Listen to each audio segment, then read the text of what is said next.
Na verdade, no Pronto, sítio de Sorocaba, chamam meu avô de seu Orlando, porque não conseguiam falar Landers. Orlando. Perfeito. Acho que agora a gente começou a gravar, só para deixar claro aí, Will. E Isso. aí Já vamos tá... dar um tempinho aí pro pessoal ir entrando. Todos bem-vindos. Vou também já abrir aqui para conferir se está tudo certo.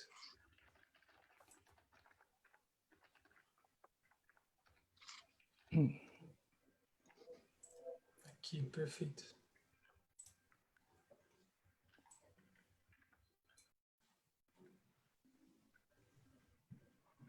Will, a gente não avisou, mas se for chegando o horário e o senhor precisar sair, você dá um toque que a gente já vai fechando, a gente pode puxar alguma pergunta do público, tá?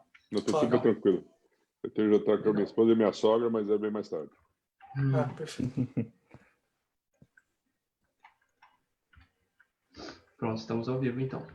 Estamos deixando o pessoal entrar aí, já estão entrando por aqui.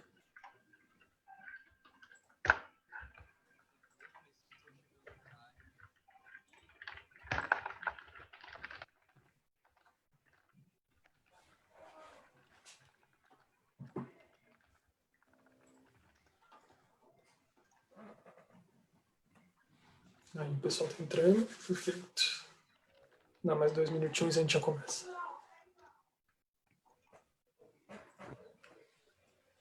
Só vou resolver uma coisinha aqui rapidinho, gente. Perfeito.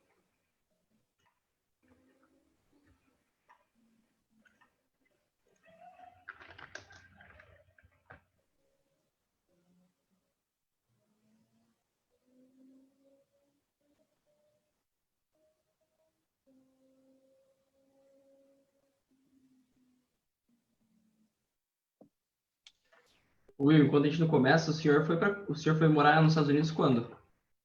Em 1983, eu tinha 14 anos. Faz muito Nossa. tempo. O meu pai já trabalhava no Banco Americano e foi transferido para cá, então eu estava na 8ª série no Colégio Arquidiocesano em São Paulo, e no meio do ano eu fui transferido para cá, e foi barra dura. Eu falava inglês mais ou menos, e pô, com 14 anos as coisas estão começando a ficar mais interessantes na vida das pessoas, né? E depois me jogaram em Stamford, Connecticut, num frio desgraçado, tanto ambiental quanto pessoal. Jogava basquete no Monte Líbano, daí aqui falou, pô, você é brasileiro, vai jogar futebol, e eu era mais ou menos de futebol. Foi uma transferência assim, difícil no começo, mas depois funcionou. Fui me enturmando. Legal. Claro. Perfeito. Bom, já deu 6:02, eu acho que... então, vamos começando, e aí deixando o pessoal entrar. Ainda estão entrando aí, mas tá ótimo. Bom, pessoal, bem-vindos, espero que todo mundo esteja bem aí. Com a gente hoje aí o Will Landers para conversar um pouquinho sobre bastante coisa aí, cenário macroeconômico especialmente. E aí, espero que todos estejam bem. Essa é mais uma das lives que a gente está fazendo. Uma das outras formas que a gente tem aí de contar com a presença de vocês e trazer um pouco de mercado financeiro. Agora eu também acho que vocês já sabem, a gente abriu os nossos cursos aí, caso vocês tenham interesse em fazer. Esse semestre aí vão ser investimentos e valuation, um pouco aí sobre esse conteúdo de mercado financeiro que é muito popular. E a gente também tem as certificações da extensão da Unicamp aí presentes. Caso alguém tenha interesse, é só acompanhar aí a nossa página da plataforma que também vai ter informações. Obrigado e espero que vocês gostem aí do nosso papo hoje com o Will. Boa tarde, gente. Eu sou o Vitor Castro, sou um estudante de Engenharia Mecânica da Unicamp. Entrei no GMF em 2019, em maio de 2019, e esse aqui é o nosso projeto GMF Live, no qual a gente traz grandes nomes do mercado financeiro, como do Will, para fazer parte e trazer um pouco mais de conhecimento e especificidades do mercado financeiro que normalmente não estão ao alcance do público normal e principalmente universitário. Beleza? Espero que vocês gostem. Bom, boa tarde a todos, sejam muito bem-vindos à 7ª edição do nosso projeto GMF Live. Para quem é novo aqui, eu sou Adolfo, atual membro do Grupo de Mercado Financeiro da Unicamp, e 019 na Engenharia Elétrica. Gostaria de agradecer novamente a presença de todos, em especial a presença do nosso convidado, Will Landers, por ter reservado um tempo em sua agenda para estar aqui conversando conosco. Bom, novamente, separamos algumas perguntas para serem feitas ao nosso convidado de hoje, sendo que essas abordarão o seguinte tema: as incertezas do cenário macroeconômico no Brasil e os impactos no investimento estrangeiro. Só lembrando para quem está nos assistindo pela primeira vez, ao término das questões selecionadas pelo grupo, serão escolhidas as melhores perguntas feitas por vocês ao longo de toda a transmissão para serem dirigidas ao nosso convidado de hoje. Portanto, fiquem à vontade para tirar dúvidas através do chat. Muito obrigado por ter aceitado o nosso convite, Will. É um prazer tê-lo por aqui. Bom, boa tarde a todos, Vitor, Pedro, Adolfo e todos que estão aqui nos ouvindo. Prazer estar aqui com vocês. Como foi dito, meu nome é Will Landers, eu sou o chefe de renda variável do BTG Pactual Asset. Estou nessa posição faz mais ou menos 18 meses, responsável pelos fundos de renda variável da América Latina e com equipes em todos os países da região. Então, Brasil, México, Chile, Colômbia, sendo onde a gente tem pessoas da minha equipe hoje. Antes de me juntar ao BTG, eu passei 17 anos na BlackRock, onde eu era o chefe de América Latina também na renda variável, na parte de asset management, tocando os fundos de Latam e sendo um membro da equipe de Global Emerging Markets.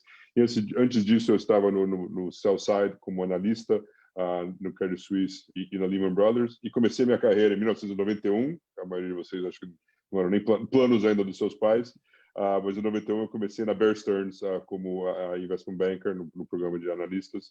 Então eu já fiz um pouco de tudo na minha carreira, de investment banking para sell side research, para buy side research, e eu acho que é super interessante poder continuar a aprender coisas novas na minha carreira. Apesar do nome, sou brasileiro, paulistano, sofredor são paulino.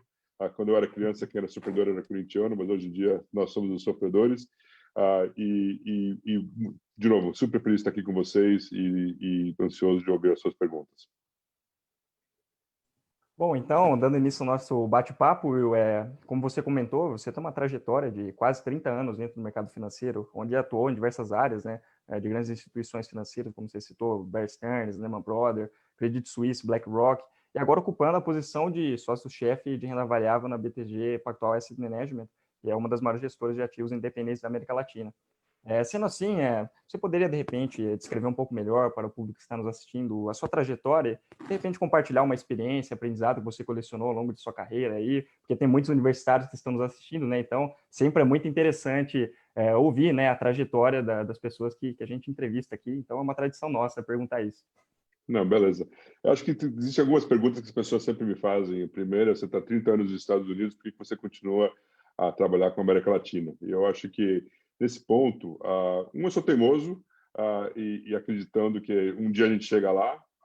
Claro que tivemos várias altas e baixas na região, e já escrevi algumas vezes papers aí explicando que acho que agora acabou os períodos de que a gente chama de boom or bust, né, que a coisa vai super bem, depois vai super mal.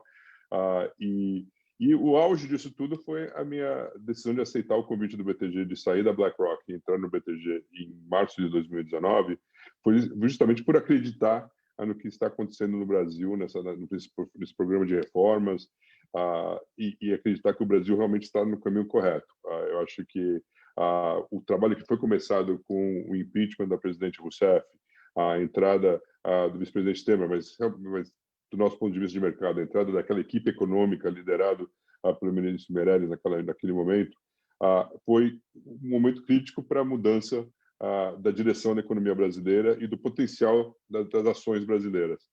E eu acho que o governo do presidente Bolsonaro, agora liderado pelo ministro Paulo Guedes, na pasta econômica, dá essa continuidade e deu até uma acelerada, especialmente no ano passado, com a passagem da reforma da Previdência, que era uma coisa que era crítica, que sem ela o Brasil acho que não ia ter muita chance com os investidores estrangeiros.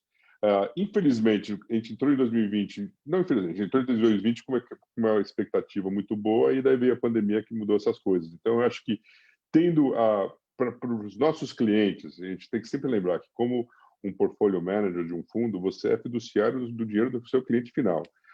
E eu ainda consigo hoje defender a razão pela qual o investidor deve estar investindo nesses fundos, e eu sei que a gente vai abordar algum desses temas durante a conversa. Mas existiram momentos na minha carreira onde eu não tinha como fazer essa defesa. Eu lembro no 2015, no 2016, quando eu ia encontrar com um cliente, eu falava o que eu achava. Naquele momento, a gente achava que o Brasil realmente estava num momento difícil. E para investir na América Latina, o Brasil é super importante por ser o maior país da região. Não estou só falando aqui porque a gente é todo brasileiro, mas é o que é verdade. O Brasil é o maior, é o mercado mais líquido, é o mercado mais profundo em termos de setores que são listados na Bolsa. Mas é um país que essas subidas e descidas econômicas foram muito mais decisões macroeconômicas, decisões de política econômica, do que necessariamente decisões ruins das companhias. Com isso, você consegue lidar, você consegue tirar uma companhia do portfólio, você não faz negócio com eles e tudo mais. Mas quando você tem um top-down, um cenário macro bem negativo, daí fica mais difícil. E em 2016, estava bem difícil. Eu lembro, estando numa conferência do JP Morgan em março de 2016, uma semana mais ou menos antes do presidente Lula ser chamado para fazer aquela primeira resposta a perguntas da Polícia Federal, eu estava numa conferência do Armínio Fraga. E o Armínio Fraga estava com uma visão super negativa do mercado, que eu dividia. O meu portfólio que eu tinha naquele momento tinha uma posição bem pequena de Brasil comparado com o índice e bem defensiva. E eu lembro escutando o Armínio e falei, pô, coitado do Armínio, está tão negativo, está tão triste. Eu falei, pô, como é que eu estou ficando triste com o Armínio? O Armínio é bilionário, já ganhou dinheiro, eu estou aqui, eu tenho 4 filhos para pagar a universidade e eu estou ficando triste por ele. Nós estamos ferrados, né? E, por sorte, eu não mudei muito mais o portfólio na próxima semana, porque o Brasil deu aquela revirada bem naquele momento. Então, eu acho que você tem que ficar de olho nesses momentos e ter convicção. Se você fez o trabalho de fazer essas mudanças, seja no portfólio, seja num pitch no investment banking, seja uma coisa que você está falando de engenharia mecânica, que eu não entendo de como fazer isso, mas tem que ter a coragem, tendo a convicção de ir atrás desse negócio. Então, acho que são algumas historinhas, a gente pode contar outras durante o papo, se for o caso. Legal. Entrando agora no cenário macroeconômico brasileiro, a pandemia do novo coronavírus ela afetou profundamente a trajetória econômica de todos os países do mundo. A previsão mais recente do Fundo Monetário Internacional é de que o PIB mundial cairá 4,9% este ano. Logicamente, o nosso país não passará impune. Estima-se que o PIB brasileiro cairá 5,5% no ano de 2020. Entretanto, alguns desses indicadores apontam que a atividade econômica voltou a crescer a partir de maio, sendo a implementação efetiva do auxílio emergencial um fator importante para essa recuperação. Então, parece existir um consenso de que a economia brasileira e, logicamente, a própria economia mundial, em abril, chegou ao fundo do poço. E os indicadores de maio, junho e julho apontam para um desempenho econômico melhor do que o esperado, dado que há uma flexibilização gradual das restrições sociais. Will, queremos saber se, em sua opinião, esses indicadores positivos antevêm uma recuperação consistente da economia para os próximos trimestres, ou se esses dados representam apenas uma reação sem sinalizar nenhuma possível tendência de melhora após o mergulho ocorrido em março e abril. Vitor, acho que é uma ótima pergunta. E o interessante é que esse PIB de menos 5,5% que você falou já é uma vitória. Se você lembrar, em março, abril, a gente estava discutindo se o PIB negativo ia ser de 2 dígitos. E vão existir alguns países que vão ter esse PIB de 2 dígitos negativo. Eu estava conversando com meu colega que toca nossos fundos do México antes dessa reunião, e lá o PIB vai ser menos 10, porque o governo não fez o suficiente para dar o estímulo ou dar a defesa necessária para aqueles que são os mais vulneráveis, para poderem passar por esse período mais crítico e a gente chegar do outro lado da história. Voltando ao tema da reforma da Previdência, nós usamos todos os ganhos dos próximos 10 anos da reforma da Previdência para investir no programa Covid, seja no Corona Voucher ou outros programas do governo. Super necessários, super adequados, eu acho que não tem como reclamar dessa parte que foi feita, essa parte de estímulo e também essa parte que foi feita pelo Banco Central, de um lado, dar liquidez necessária para os mercados que estavam com cara que iam travar, que foi o que realmente atrapalhou muito em 2008, foi deixar alguns mercados travarem, pararem, não funcionarem, e depois a reativação desses mercados foi muito mais cara para o Fed e para o mundo. Então, eu acho que isso foi uma lição que a gente aprendeu. Você viu os bancos centrais do mundo todo cortando juros e dando liquidez para certos mercados de renda fixa, onde a liquidez tinha acabado. Tem que lembrar que uma ação, você acaba achando um comprador, tem que continuar a baixar o preço, baixa o preço, está na tela, você acaba o comprador. Na renda fixa, onde não tem preço de tela e é mais no viva voz, aí tem uma dificuldade maior e às vezes o mercado realmente para.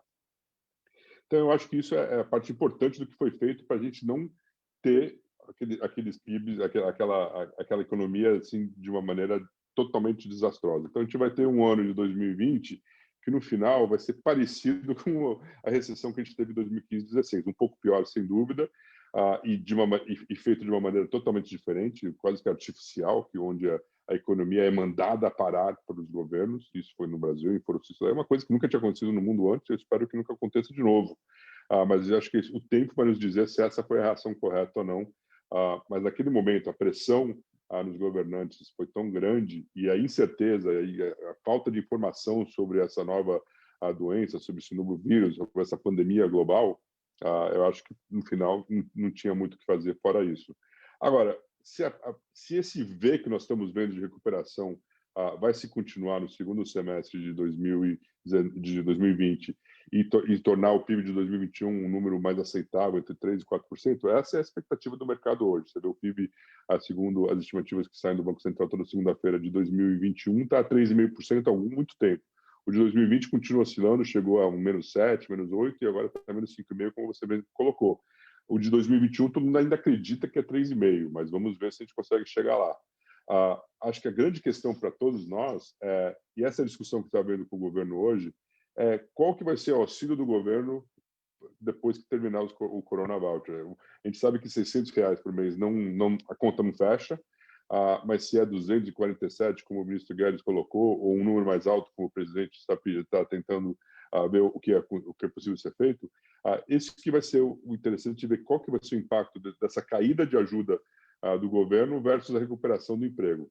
Se o emprego não começar a recuperar um pouco mais rápido, acho que você pode ter um famoso bump on the road, você pode ter uma parada na recuperação, e esse V dá uma paralisada, e aquele 3,5 talvez seja um pouco alto demais. Eu ainda acredito nele, a gente está vendo dos resultados das companhias que a recuperação continua. Eu acho que uma das grandes preocupações do mercado era sobre a qualidade dos bancos, das carteiras dos bancos, e até agora também isso tudo totalmente sob controle. Parte disso com a ajuda do governo, mas acho que também parte disso pelo fato que os bancos já aprenderam com todas as crises que a gente passou no passado. Não foi uma Covid, mas outras crises que o Brasil teve. Então, eu acho que a gente está no caminho certo. A gente está vendo que outras economias também estão nesse mesmo caminho. Eu acho que o maior risco é se, por alguma razão, tiver uma segunda onda mais pesada. E a gente está até passando por uma segunda onda em alguns países, mas você está vendo que é uma segunda onda de casos, mas não de mortes ou mesmo de hospitalizações. Então, isso que eu acho que é mais importante. Desde que não tenha uma overreaction, opa, o caso está subindo, então vamos fechar a economia de novo.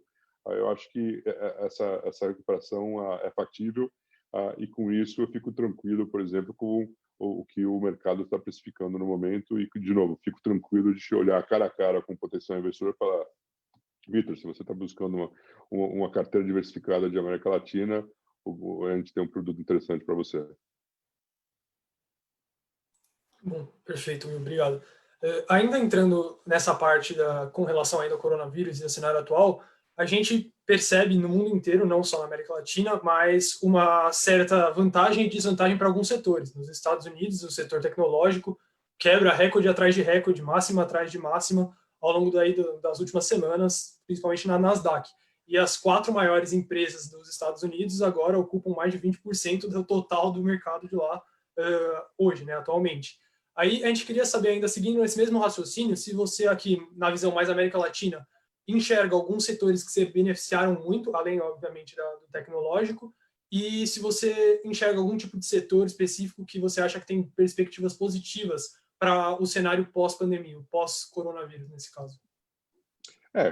Como você colocou, existem esse grupo de 4 ou 5 companhias que estão dominando o S&P 500, já dominam o Nasdaq 100 há muito tempo.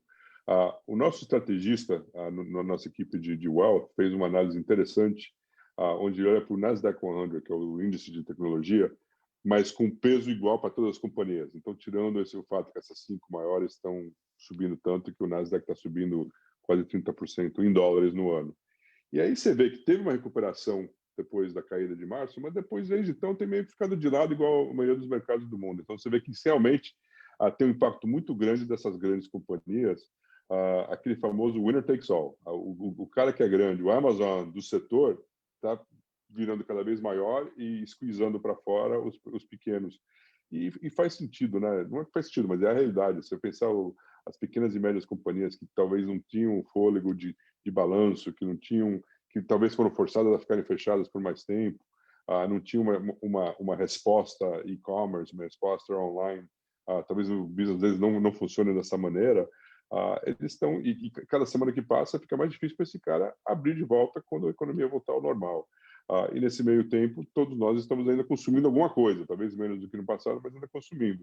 O motorista do UPS, que é o cara que faz as entregas em casa, chama John e ele adora meus cachorros. Ele passa aqui pelo menos uma vez por dia para fazer entregas. Então, isso aqui já era uma coisa um pouco mais normal. E eu acho que o que aconteceu em países como o Brasil e outros países da América Latina é que essa parte de e-commerce melhorou bastante. Muitos investimentos que estavam sendo feitos na parte logística, aqui no last mile, deram frutos. Então, pessoas que não confiavam muito no sistema começaram a usar de uma maneira mais habitual e isso daí acaba virando hábito, como a palavra diz. Então, você acaba ganhando uma porcentagem da carteira das pessoas que não vai voltar para o varejo normal. Então, você perguntou fora de tech, mas o fato é que essa parte de tech, essa parte mais eficiente da economia, que ganhou em todos os países, a diferença é que aqui você tem os pure plays, você tem os Amazons da vida que nasceram online, até investiram no offline agora, com alguns investimentos que a Amazon fez, mas naturalmente estão com o business online.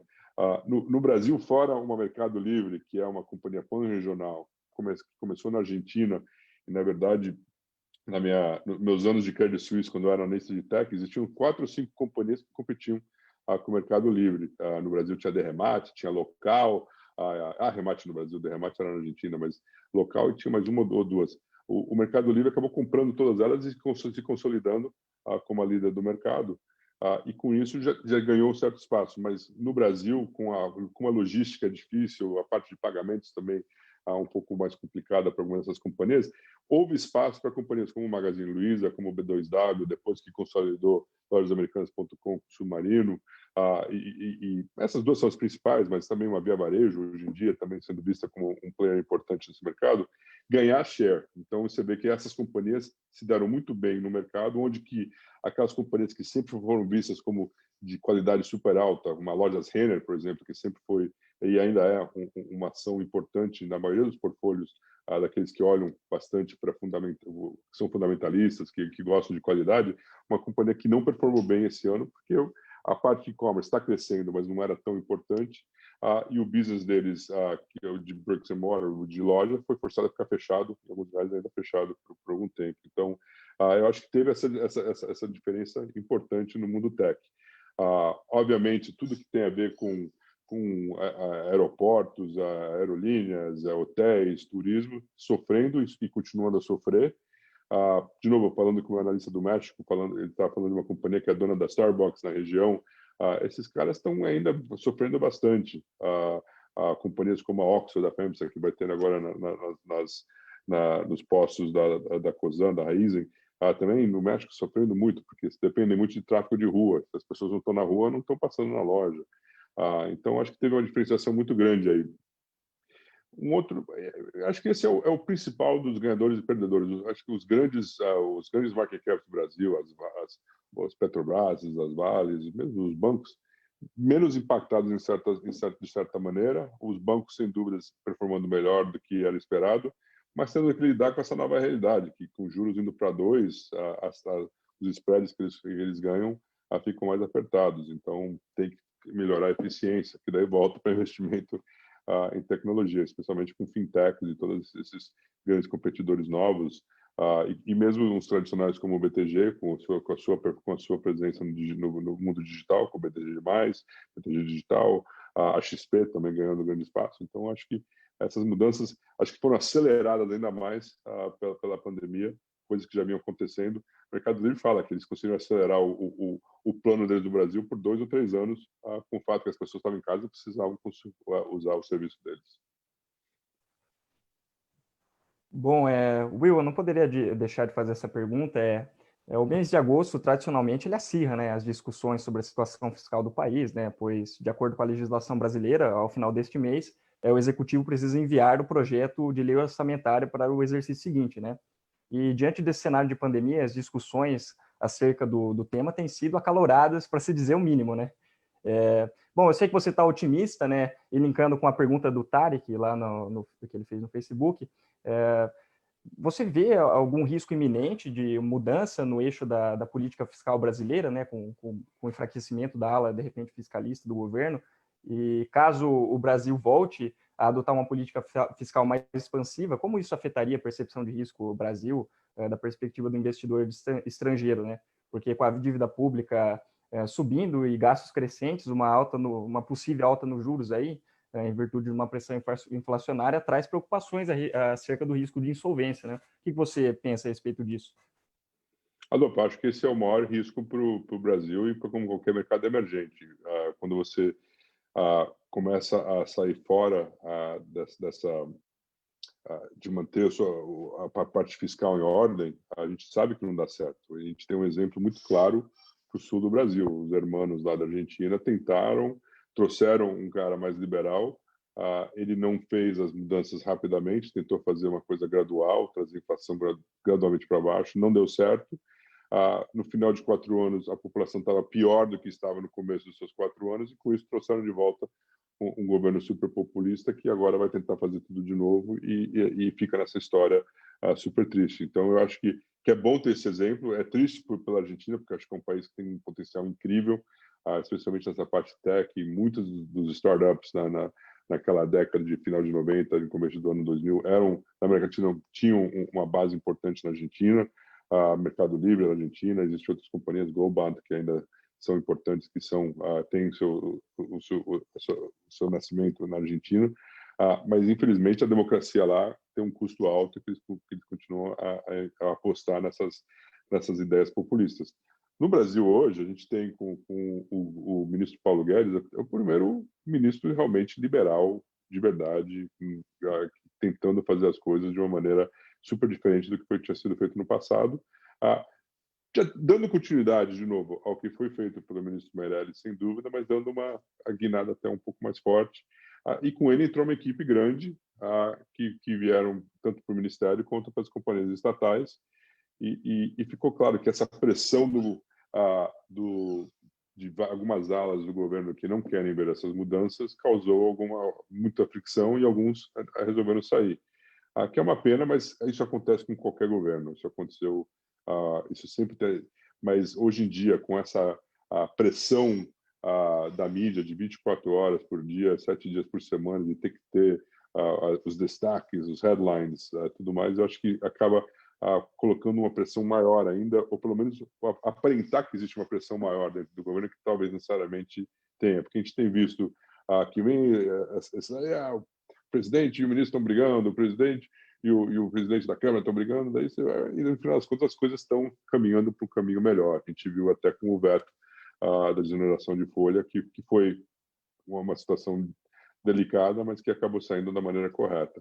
Então, eu acho que essa parte do orçamento, eu acredito que o governo, que o presidente e, sem dúvida nenhuma, o ministro Paulo Guedes entendem a importância de votar, de os gastos de Covid, os gastos com a pandemia serem pontuais para 2020, fizeram o que tinha que fazer, e corretamente, mas que a partir de 2021 nós temos que voltar a botar os gastos em ordem e, sem dúvida nenhuma, respeitar o teto de gastos, que acho que foi uma das grandes vitórias que foi passada durante o governo do presidente Temer. E eu ainda acho que isso é o que vai acontecer. Eu acho que vai ter barulho, como aconteceu hoje, como aconteceu semana passada, e você vê o mercado reagindo automaticamente.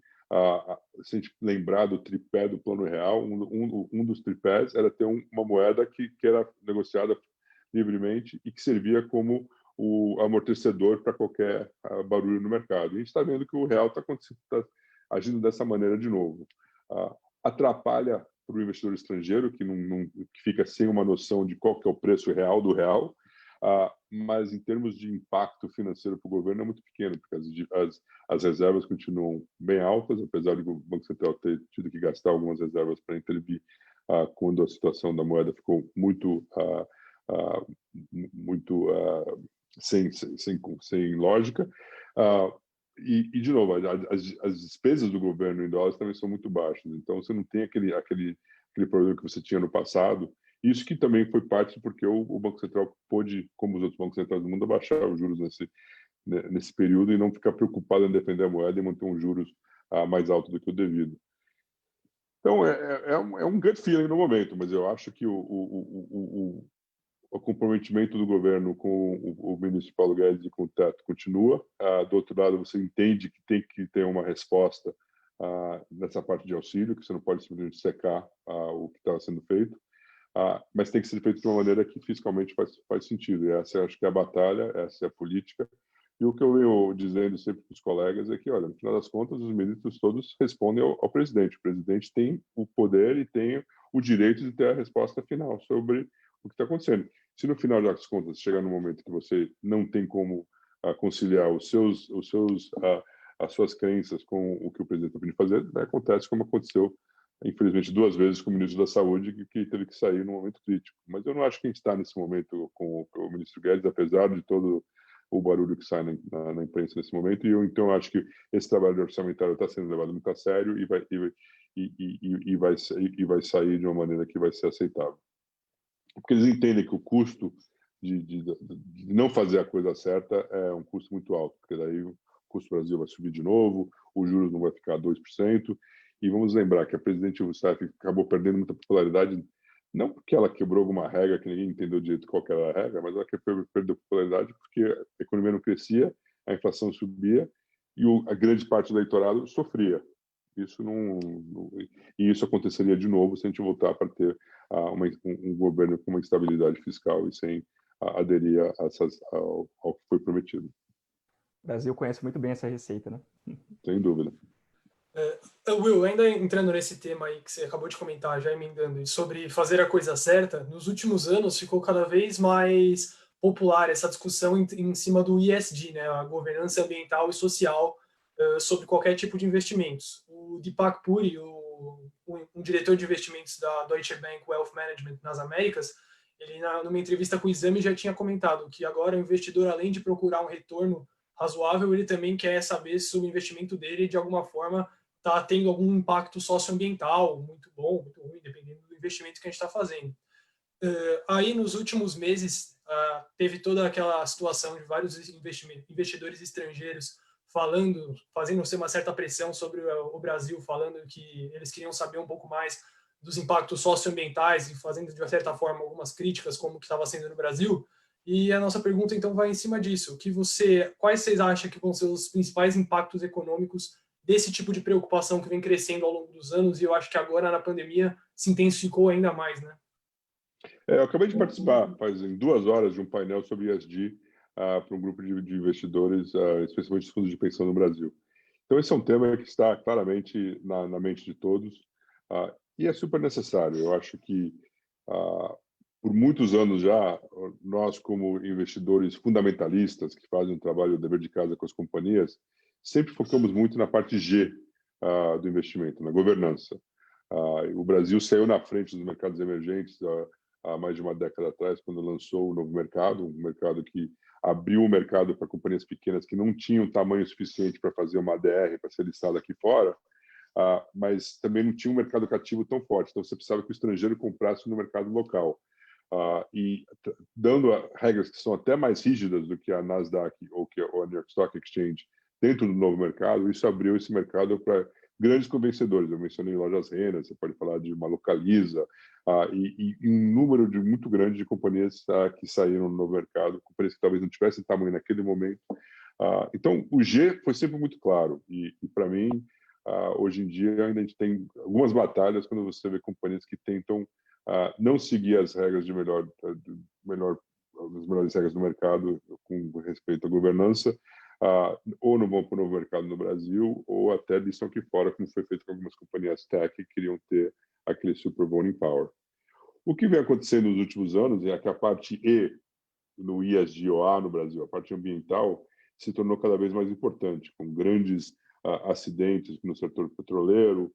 No Brasil, os 2 acidentes que a gente teve envolvendo barragens da Vale, o Mariana e Brumadinho, mas outras coisas também.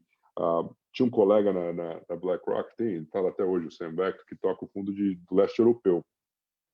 E 3 ou 4 anos atrás, ele foi eleito pelo Guardian Newspaper, que é um dos jornais lá de Londres, como o gestor mais sujo de Londres. E isso foi baseado no score ESG do fundo dele, comparado com todos os outros fundos que eram listados na Bolsa de Londres. E a razão pela qual ele tocava um fundo de leste europeu, era o único que era listado na Bolsa de Londres, e ele tinha uma posição importante numa companhia que fazia geração de eletricidade na Sibéria, e lá só tinha carvão, então eles faziam com carvão, e isso supria todas as necessidades elétricas da região, que é muito mais industrial do que necessariamente nem mora na Sibéria, fora os caras que estão na prisão lá. Né? Eu não sei se eles estão preocupados em deixar esse pessoal com aquecimento correto. Mas é super importante para a região. Se você tirasse essa companhia do score do fundo dele, ele não seria nada notável. Com essa companhia, ele tinha o pior score, então foi colocado como o cara mais sujo de Londres. A gente achou engraçado por 2 minutos, tiramos o sarro dele e depois viu, pô, isso aqui tem um risco reputacional muito grande para a BlackRock e para o próprio Sam, né? Então teve que responder, explicar. E o fato é que aquela ação daqui dentro tinha subido tipo 50%. Tinha dado alfa positivo para os investidores do fundo dele. E o fundo dele não tinha mandato ESG, o fundo dele tinha mandato de ser melhor que o índice do MSCI e do leste europeu. Então, acho que você tem que ter isso em mente também quando você olha isso. Agora, o fato é que se você olhar os números, tem muito dinheiro entrando em fundos ESGs mundo afora, tanto em ETFs quanto fundos ativos, e os resultados desses fundos têm sido bons. Não é que você está deixando dinheiro na mesa quando você investe num fundo que tenha um viés mais de ESG. Agora, padrões de o que quer dizer isso não existem ainda. Então, se você olhar o que a MSCI usa para dar os rankings de ESG deles versus o que o ISS usa, versus o que a Moody's usa, versus o que algum outro independente que está fazendo esse trabalho, é muito diferente. Então, eu acho que a gente ainda está no começo de entender como usar toda essa informação como mais uma ferramenta na sua análise de investimento. Alguns investidores escolhem que seja a ferramenta. Então, são os que fazem exclusões de investimentos. Então, quando você faz um mandato para o Oriente Médio, normalmente você não pode investir em companhias de álcool, de tabaco, de firearms e de indústria de sexo. Mas isso não tem muitos listados, né? Então, isso já é meio que normal nesse ponto, mas era por questões religiosas, não era ESG necessariamente. Agora, você vai, por exemplo, pegar um mandato na Escandinávia, provavelmente eles têm uma lista de exclusão gigantesca de companhias que eles não permitem que sejam no portfólio. Em certos momentos são companhias grandes, então depois de Brumadinho, a Vale estava na lista, depois de vários eventos, especialmente a Amazônia, a JBS estava na lista, 2015, 16, Petrobras estava na lista. E demora para sair dessa lista quando você entra. Então, se você chega para um cliente que quer que você administre um fundo do Brasil, mas você não pode comprar Petrobras, Vale, JBS, mas quer que você bata a Bovespa, é uma situação que fica um pouco difícil, né? Então, muitos deles daí acabam criando índices novos que tenham um viés maior para ESG. E isso é uma coisa que eu acho que vai continuar acontecer. Obviamente, tem o EASY na Bovespa, que é um índice super tradicional e difícil de entrar, mas a gente acha que vão ter outras oportunidades por aí também. E, finalmente, a parte S, a parte social, virou muito importante nesses últimos anos, especialmente nesse ano de Covid, né? Porque qualquer resposta da companhia para os seus colaboradores, qualquer resposta de uma companhia para a sua região, para o seu país. E eu acho que uma coisa que eu fiquei bem animado com o Brasil foi nessa parte filantrópica do S, que as companhias, e o país como um todo, reagiu. Eu estou no Conselho da Brasil Foundation já faz quase 10 anos, que é uma fundação aqui no Brasil, aqui fora, que investe em projetos sociais no Brasil. E a gente conseguiu levantar um fundo de quase 10 milhões de reais para investimentos para ajudar no pós-Covid. A BTG também fez uma doação até maior que essa, dos sócios e do banco também, para focar nisso. E várias outras companhias também fizeram. Então, a gente acabou vendo que o Brasil, o lado corporativo brasileiro reagiu e levantou mais dinheiro em um mês do que tinha sido doado no ano todo passado. Então, a minha esperança é que uma parte importante disso continue a ser um número que vai voltar como doações, porque tem muita coisa para ser feita no Brasil. Mas essa parte S daí ganhou também força. E eu acho que dentro dessa nova ferramenta de estudar companhias usando ESG, eu acho que o E e o S tem que ter tanta importância quanto o G no final. Senão você acaba sendo meio hipócrita, sendo o famoso greenwashing, né? Que você está colocando, eu sou ESG, blá, blá, blá, mas você vai ver o fundo tem muitas coisas que não batem. Mas eu acho que a parte também de engajamento é super importante. Então, eu acho que quando você simplesmente exclui, você fecha a conversa com aquela companhia. Mas se você faz um engajamento com a companhia, entende o que eles estão fazendo, entende o caminho que eles estão indo, eu acho que isso é muito mais importante, muito mais útil para a companhia, para o seu investidor e para o mundo como um todo. Então, entendendo o que a Vale está fazendo desde Brumadinho, te mostra que teve uma revolução lá dentro. Eu não diria que era um problemático a maneira como eles estavam fazendo antes, mas claramente os resultados não foram o que eles esperavam. Então, eles reformularam totalmente toda essa parte de segurança, toda essa parte de monitoramento, e eu acho que isso dá muita tranquilidade para quem quer investir em Vale saber que eles estão fazendo um trabalho legal. Como exemplo. Sem dúvida, Will. Entrando, então, na parte de ambiental, que é essa parte que você estava falando a respeito agora, para alguns, a grande insatisfação internacional com as políticas de proteção ambiental brasileira colocam em risco o acordo comercial entre o Mercosul e a própria União Europeia. Em sua opinião, em que medida essa pressão internacional dos investidores coloca em risco tal acordo, Will? Boa, Vitor, foi até parte da pergunta do Pedro que eu acabei não respondendo. Porque teve toda aquela parte de signatários em todas as embaixadas brasileiras, e é exatamente por causa disso, a parte ambiental, e a gente está falando da Amazônia. Eu acho que o grande... Nós temos um problema, sem dúvida, de fogos em certas regiões da Amazônia, mas eu acho que o maior problema é a comunicação do que o Brasil, como país, como governo, está fazendo para controlar o que está acontecendo e também criar oportunidades para aqueles que vivem naquela região para ter outras fontes de renda ou ter outras maneiras de viver, porque existem 20 milhões de pessoas que vivem em volta da floresta, em todos os estados que se cobrem a Amazônia, e eles têm o direito de viver, de criar. Então, necessitamos oportunidades também econômicas para essa parte da população. E o Brasil está fazendo muita coisa, e algumas coisas bem legais, mas, infelizmente, a reação inicial, quando isso aconteceu 1 ano e meio atrás, foi de bater de frente em vez do que explicar o que está sendo feito. Então, acho que foi um problema de comunicação mais do que nada. Tanto que muitas das reclamações, fotos que eram usadas e tudo mais, não tinha nada a ver com a realidade daquele momento. Então, eu acho que o governo aprendeu e está melhorando nessa comunicação. Sem dúvida nenhuma, criou um mal-estar grande com investidores, então houveram alguns investidores com quem a gente estava falando sobre potenciais investimentos nos nossos fundos que falaram, não, o Brasil está fora do meu radar hoje, não dá para investir. E, de novo, o Brasil não é grande o suficiente para forçar ninguém a investir no Brasil. A Facebook é maior, o Apple é maior, o Amazon é maior, o Alphabet da Google é maior, a Tencent, a Alibaba são tamanhos parecidos.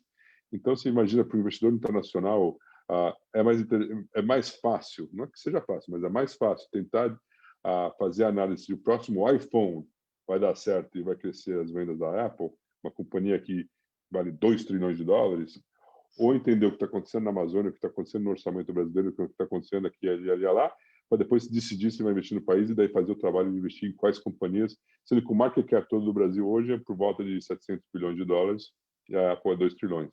Então, a história tem que ser mais simples, e parte dessa história que está super negativa, sem dúvida, foi isso. Agora, vai chegar ao ponto de quebrar o potencial tratado com a União Europeia? Eu acho que não. Eu acho que ali teve uma briga política entre Brasil e França, que é muito mais a ver com o agronegócio do que necessariamente com a Amazônia, e pressão dos fazendeiros franceses sobre o potencial abertura dos mercados deles para proteínas brasileiras. Eu acho que aí foi um negócio bem específico, mas que, de novo, a nossa comunicação não foi boa, e se a gente vai lembrar, as agressões feitas por certas pessoas do nosso governo contra certas esposas do outro governo não foram as mais elegantes, né? Então, isso acabou criando um mal-estar maior do que o necessário ali. Obrigado, Will. Bom, Will, as perguntas que a gente até tem uma outra, mas eu acho que, especialmente por causa do horário, é legal abrir para o pessoal também fazer as perguntas dele. Eles tiveram algumas aqui. E aí, qualquer coisa, depois a gente volta, se sobrar um tempinho. Mas a gente vai selecionando aqui as mais legais. Então, uma primeira aqui que apareceu, que foi a do Tariq, era: as turbulências políticas, tais como reforma administrativa e quebra no teto de gastos, afetaram criticamente a alocação em Brasil? O que você acha? Ou a análise bottom-up de algumas empresas sobrepõe o cenário nacional?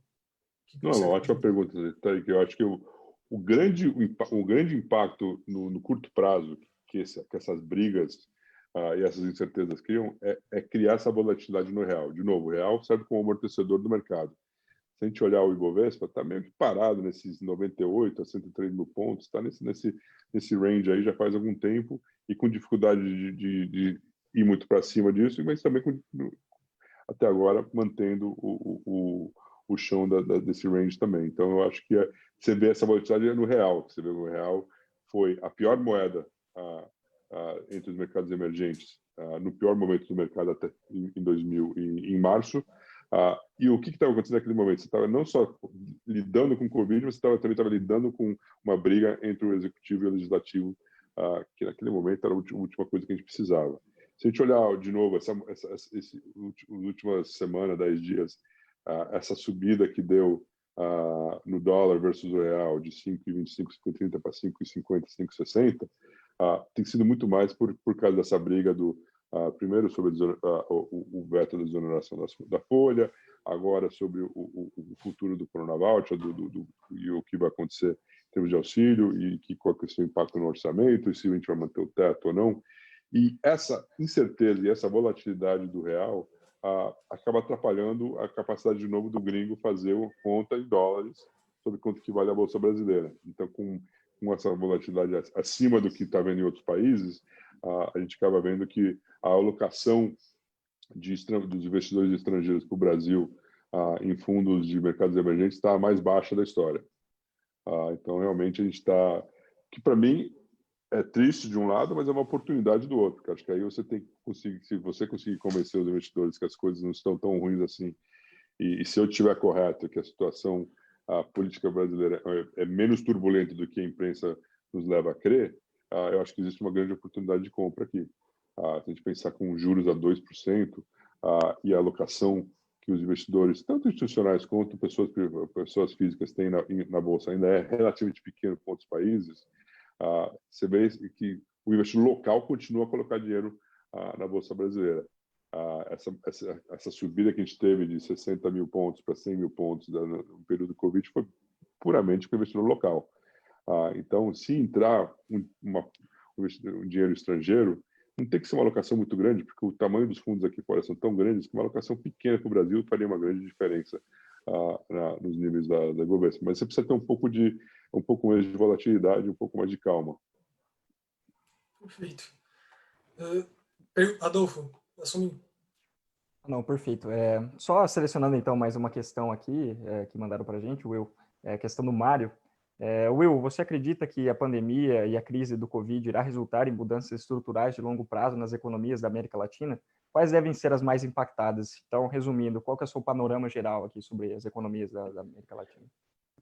Mário, eu acho que isso aí a gente tá a ver. Todo mundo que não gosta muito de falar qual que vai ser o novo normal e como que essas coisas vão acontecer, mas eu acho que, sem dúvida, todos os países, não só da América Latina, mas do mundo, estão tentando entender como que vai ser a reação das suas populações e como quando a gente voltar a uma vida mais normal, como que vai ser isso. Eu acho que hoje ainda está muito cedo, porque a gente ainda não sabe exatamente. O que a gente sabe do vírus ainda é muito pouco comparado ao que a gente gostaria de saber, para saber quais são os impactos de médio prazo, sequelas de saúde para as pessoas que pegaram o vírus, mesmo aquelas que não foram sintomáticas nesse momento, e tudo mais. Então, acho que tem muitas perguntas ainda sobre isso. Eu acredito que essa mudança para ensino remoto, para trabalho remoto, eu estou aqui em casa desde março, que eu não vou para o escritório em Nova York, eu moro em Princeton, que é 60 minutos num trem, mais 15 minutos no metrô e mais 10 minutos de cada lado, é 1h45 para chegar lá. Não tenho problema de fazer isso, tudo sendo normal, mas não tendo necessidade, eu estou muito feliz de ficar aqui e estou muito mais produtivo, porque eu não perco essas 3 horas por dia de ir e voltar para o trabalho. Então, eu acho que esses paradigmas de que quem trabalha de casa é vagabundo, ensino à distância não funciona, são coisas que acho que vão mudar certos setores, sem dúvida, Então, e quais são os impactos disso? As universidades vão continuar a conseguir atrair os melhores talentos para ensino presencial? Se você tem um fundo de investimento imobiliário que está cheio de escritório na Faria Lima ou na Park Avenue aqui, os retornos vão continuar a ser os mesmos?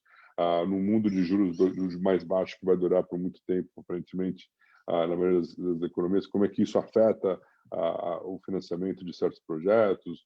Então, eu acho que existem muitas coisas que estão ainda, são perguntas que a gente não tem resposta ainda, mas eu não vejo que uma grande mudança assim, em termos de liderança de países, ou quem que... eu vou dar um caso que é até o contrário do que eu estou falando. No Chile, no ano passado, como nós sabemos, passou por grandes problemas sociais, protestos que eles nunca tinham visto antes, quebradeira, o downtown de Santiago, quando eu visitei lá em dezembro, parecia ainda uma zona de guerra. Então, parecia que estava esperando um furacão em Miami. Tá tudo bloqueado, os vidros, tudo mais.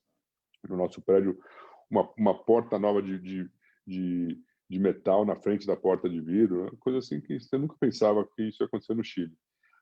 E daí, então, eles estavam para votar em abril uma nova Constituição, que o perigo ia ser que ia ser uma Constituição super populista, e o país que era o país que estava a caminho de virar um país de primeiro mundo ia acabar fazendo uma volta atrás e ser mais parecido com o resto da gente. Esse período de pandemia, na verdade, a reação que o governo teve, o estímulo que eles puderam dar por ter o espaço fiscal, o estímulo que o Banco Central também deu para o mercado, fez com que o governo ficasse um pouco mais popular, não populista, mas popular. Então, eles tiveram que atrasar o voto da Constituição até outubro, e acho que a expectativa agora é que eles vão votar para ter uma nova Constituição, mas vai ser muito menos perigosa do que era esperado no passado. Então, aí talvez tenha uma mudança que foi para o positivo, de uma pandemia que não houveram muitos positivos até agora. Will, agora uma pergunta do Augusto.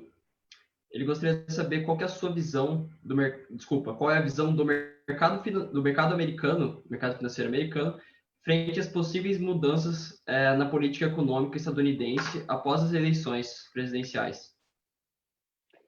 Bom, vai depender de quem ganhar a eleição, né? Eu acho que a visão que o vice-presidente Biden já ganhou, eu acho que não é correta. Eu acho que a gente está muito cedo ainda para ter uma certeza de quem vai ganhar. Lembrando que 4 anos atrás, ninguém apostava que o Trump ia ser eleito presidente, a Hillary já estava eleita. Até a noite da eleição, as pessoas ainda acreditavam nisso. E eu lembro que eu estava com o conselho de um fundo meu no México, um fundo de ingleses, conselheiros ingleses no México, no dia da eleição americana, a gente lendo, e eu falei, não, mas agora o condado de Dade, lá em Miami, vai mudar, e isso daí vai dar... E a coisa não virava, e o Trump foi eleito. Então, eu acho que mais importante para mim do que se vai ser Biden ou Trump é se um dos partidos vai ter controle total do legislativo e do executivo. Claro que é uma aposta, tipo quando o Lester ganhou o campeonato inglês, apostar que os republicanos vão ter um sweep aí de Congresso, do Senado e Casa Branca nos Estados Unidos. Então, é bem improvável. Muito mais, tem uma probabilidade maior que isso possa acontecer com os democratas. Eu acho que isso sempre é um período difícil para os Estados Unidos quando você não tem esse checks and balances no lugar. Porque eu acho que se os democratas realmente tiverem uma vitória no Congresso, Senado e com a Casa Branca, as alas mais esquerdistas, digamos, não quero ofender ninguém aqui se alguém é de esquerda, mas os mais esquerdistas dos democratas vão dominar a plataforma, e com isso acho que é difícil, porque acho que a gente não tem nenhum exemplo no mundo hoje que um governo de esquerda populista deu certo no médio prazo. E, sem dúvida nenhuma, eu acho que os Estados Unidos têm tamanho, força e sistemas suficientes, checks and balances suficientes, que isso seria controlado, mas acho que faria um estrago. Um país que já está gastando trilhões de dólares como se fossem milhares de dólares de estímulos e tudo mais, e em algum momento essa conta vai ser importante para os Estados Unidos também, como é importante para o Brasil e para mercados emergentes. Se a gente pegar o balanço dos Estados Unidos e colocasse esse balanço do Brasil, o país estaria quebrado. Obviamente, os Estados Unidos tem como a moeda do mundo, com o dólar e tudo mais, tem suas vantagens e usa essas vantagens claramente. mas com o governo, isso me preocuparia um pouco. O vice-presidente Biden em si, eu acho que é uma pessoa muito mais de centro do que vários dos democratas, mas eu não sei se ele conseguiria ter controle da máquina governamental naquele momento. Daí, acho que isso daí criaria um ambiente de um dólar mais fraco, que no final, para nós, brasileiros e mercados emergentes, não é tão ruim. Mas a incerteza da taxa de crescimento dos Estados Unidos, eu acho que essa seria um problema global, porque os Estados Unidos ainda é a maior economia e um dos maiores, se não o maior, parceiro de trading da maioria dos países. Will, só um comentário, uma pergunta, na verdade, que pode beneficiar os investidores que nos assistem. Vocês costumam, ou pelo menos os lugares que você já trabalhou, costumam reduzir algumas posições do fundo conforme se aproximam as eleições americanas? Não sei se você pode falar sobre isso. Acho que depende muito do gestor e do nível de risco e daí do tipo de carteira e tudo mais. Em geral, acho que a gente tem problemas e oportunidades suficientes na América Latina que o impacto da eleição americana, se olhar a correlação, não é muito alto. Então, eu em geral, nos fundos de Latam, eu não faço grandes mudanças. A gente fica muito focado nos Estados Unidos, que é importante. Eu sempre brinco também, porque eu estudei finanças em Georgetown, onde eu estudei, fiz universidade, e Georgetown é muito conhecida pela sua escola de foreign service, de política, de ciências políticas. E eu devia ter feito um diploma duplo com ciências políticas. A parte política acaba sendo tão importante quanto a parte financeira na hora de investir. Então, isso é verdade aqui, como é verdade aí e na maioria dos países.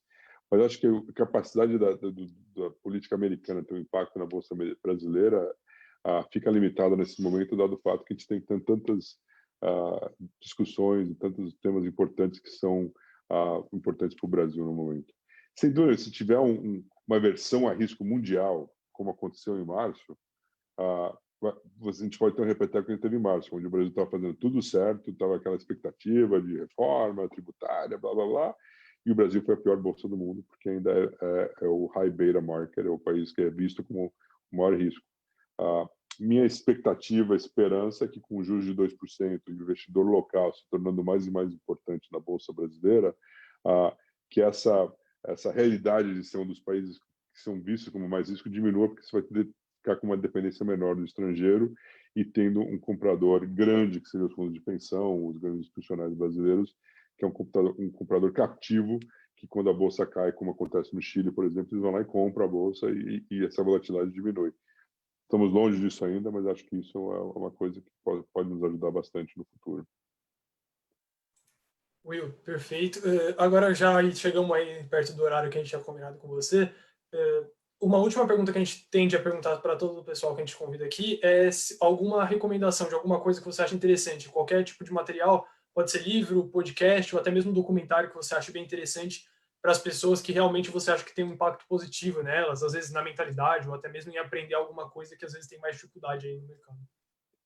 Eu acho que muitos me perguntam, por exemplo, do curso CFA, se o CFA vale a pena ou não. Eu acho que é um curso que para quem vai seguir nessa carreira de analista financeiro, é um curso que é demorado, um curso caro, mas para mim, o equivalente, não igual, mas quase equivalente de um MBA, mas é uma coisa que você pode fazer continuando no trabalho, não tem que parar de trabalhar. Então, eu acho que isso é uma maneira de se aprofundar e eu não faria logo depois da universidade, que vai ser muitas das coisas que vocês acabaram de aprender, mas é uma coisa que eu acho que ajuda a renovar os estudos e mostrar também o seu comprometimento e seriedade com uma eventual carreira em investimentos. Eu acho que do mais é fazer o networking, é super importante falar ter a cara de pau de pedir para quem você quiser que venha aqui falar com vocês, depois conectar, mandar pergunta pelo LinkedIn, o que quer que seja. Alguns não vão responder, alguns vão ser mais responsivos, vão responder mais rapidamente, mas eu acho que criando esse network e buscando aprender sobre os erros e acertos daqueles que já passaram quase 30 anos fazendo isso, acho que essa é a melhor maneira de aprofundar e também entender qual a carreira que vocês querem seguir, né? Porque talvez esse negócio de ser gestor de fundo não exista daqui a 10 anos. Olha que os robo-advisors da vida vão pegar meu emprego. Eu ainda acredito que, como a gente diz, e muitos dizem aí, o melhor é juntar o melhor dos sistemas, do quant, com a experiência humana. Então, mas vamos ver o que acontece no futuro. Né? Perfeito. Puxando um pouquinho, só fazendo um comentário e puxando um pouquinho para o lado do BTG, né? Ele tem produzido muito conteúdo interessante no YouTube, né? No canal do BTG Pactual Digital. Então, assisto Morning Call todos os dias aí. Fica um conselho para quem está nos assistindo aí. E já fazendo uma média com o BTG também, né? Boa, Adolfo. Não, mas sem dúvida, você deve lembrar que o BTG fez um follow-on, né? Fez uma oferta de ações faz um mês, mais ou menos, e muito desse dinheiro vai ser investido exatamente nessa parte digital. Então, o BTG Digital tem um andar separado lá no prédio da Faria Lima, que é muito mais tech, assim, nem parece que está no banco mais, mas é justamente para isso, para atrair as mentes. Eu acho que o que nós estamos buscando no BTG é cada vez mais melhorar a diversidade nos nossos colegas. Eu acho que aquela mentalidade, aquela visão que a pessoa tinha de quem é o investment banker da Faria Lima, não é uma coisa que ainda existe de certo ponto, mas não é o futuro. O futuro é ter um ambiente de trabalho que é aberto a todos, com bastante diversidade, tanto de onde as pessoas vêm, o que elas estudaram, porque é isso que a gente vai trazer, e esse mundo digital que a gente está abraçando vai ser, eu acho, uma das fontes de crescimento muito grande para o BTG Pactual no futuro, e estamos investindo fortemente ali. Will, queria agradecer aí em nome de todo mundo que está aqui. Eu acho que deu para conversar de bastante coisa no final, nessa 1 hora aí. E, de novo, agradecer a presença, o tempo que você separou aí para conversar com a gente. Sei que você deve estar aí com a rotina toda louca aí nesse período. E, de novo, queria falar aqui com o pessoal que está acompanhando. Obrigado aí pela presença. E espero que a gente possa aí manter contato de quem sabe depois fazer um outro papo sobre um outro assunto. Não, vai ser um prazer estar aqui com vocês. Obrigado pelo convite. Boa sorte com os estudos. Boa sorte com esse momento diferente que a gente está vivendo aqui, mas as coisas vão voltar ao normal, um semi-normal logo, logo. E, de novo, um prazer estar aqui com vocês. Boa noite a todos. Obrigado, Will. Até mais. Boa noite. Obrigado, Will. Tudo de bom.